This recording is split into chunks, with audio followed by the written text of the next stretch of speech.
Today I want to show you how to make some plant labels. They're perfectly simple to make. The thing I like about making plant labels is it gets people in your family that aren't natural gardeners involved, and it gives them a role, okay, which is kind of important, I think, to getting them to eat more. And getting them involved with the gardening. So before we even start gardening, before we start seeding, we need labels. So this is another way to make it incredibly affordable to actually start your own garden.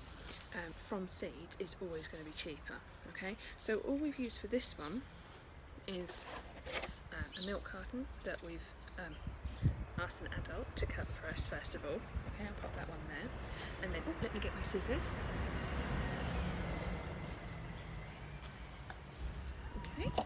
And then all you have to do, and this doesn't work with child safety scissors, that's the only thing I will sort of give you a warning for, is we make a cut down here.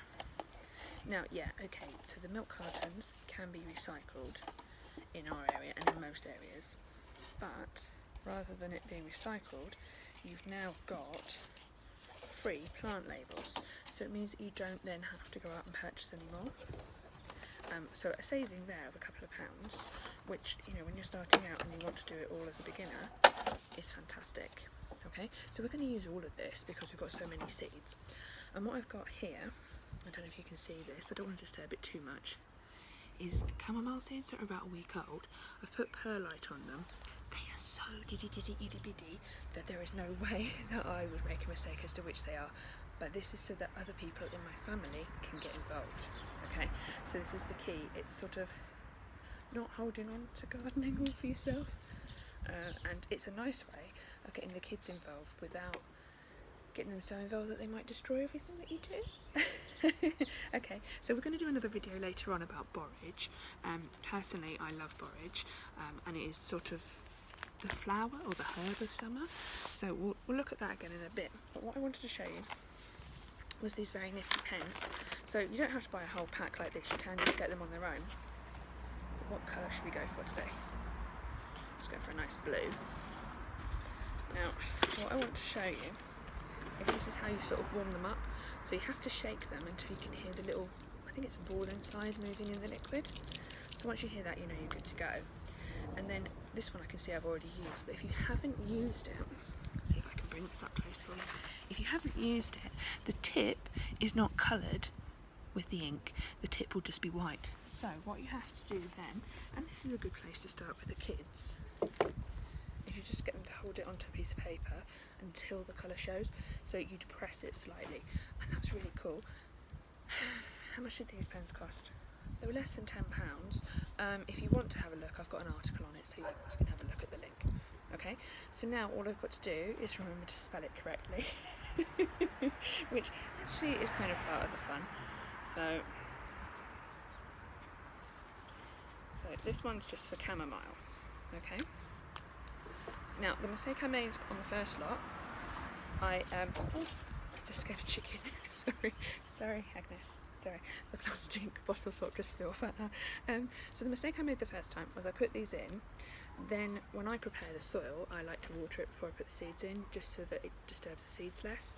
So I put them in all happily, watered the soil, and then this ran. So these are permanent marker pens once dry.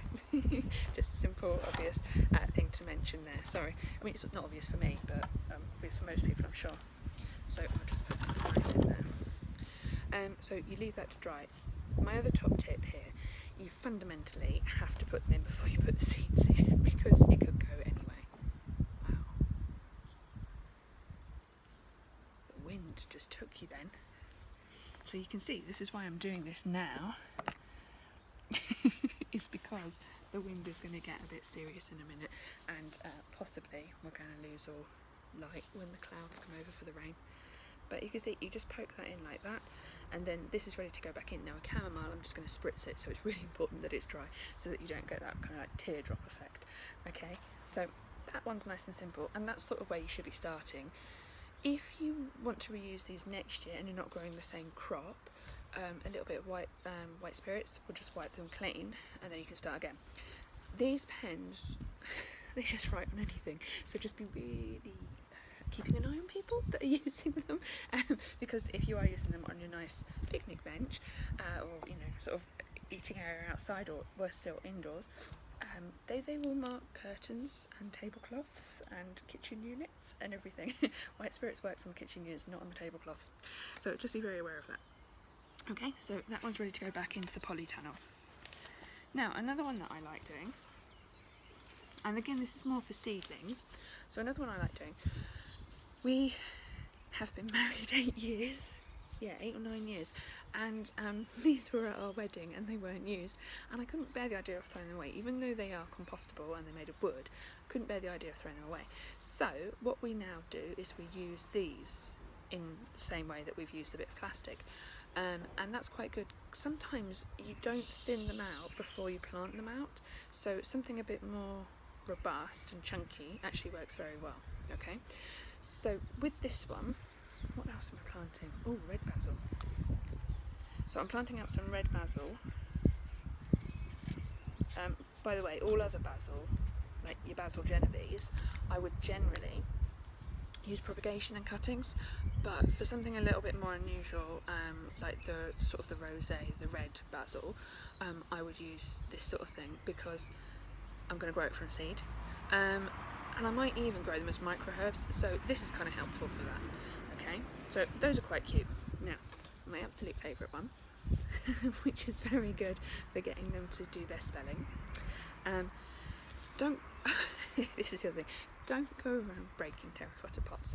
This is great if you've had a really windy evening and some of your pots are smashed. Do not break them. Terracotta pots also work very well as part of your drainage and irrigation, so if you haven't got any, we also use stones. Okay, the number one thing is, before you write on them, they've got to be clean. These aren't clean because I've taken them from where they live, and this is going to be part of a fun test to see if he knows where to put them back. Yeah, so we haven't necessarily labelled things that you wouldn't be able to otherwise tell, but this is really helpful for younger kids, because you can kind of say to them, right, this is what we're cooking tonight, go and get me some ... and they use their spelling. So it's kind of like an extra way of doing that.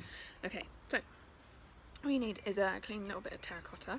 The edges we don't find are too sharp either, so that's kind of cool. And again, if you want to, I don't know where I've put it. I've got a much more decorated stone. That was a bit of like a wet weekend kind of activity, so that was good for that as well. So what am I planting out today? Lovage. Oh no, I've got one for lovage. Sorrel. Gosh, this really is a test to see if I can spell. Okay, and also my handwriting is terrible, but I hope you can see, let me bring this to you, if you can see that, that's going to need 2 coats, and then it's going to look something, and this is not my handwriting, this is much neater, it's going to look something like that. And then you just lay it down on the bed where these are going to be planted, and that kind of gives you an idea of something fun to do. This is just one of many things, and you can do it indoors.